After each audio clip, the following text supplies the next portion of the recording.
یک قاریه زن میگیره، یک قاریه زن میگیره و زنش میگه که نمیدونه که چی فضیلتی خواب رفتن فهمون باشه.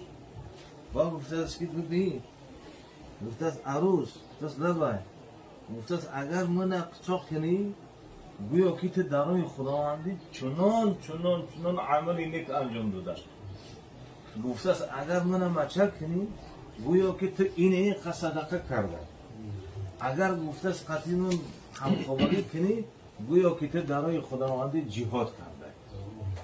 این قدر فضیلت فهمیده است. او دختر گفته است بسم الله. بسم الله.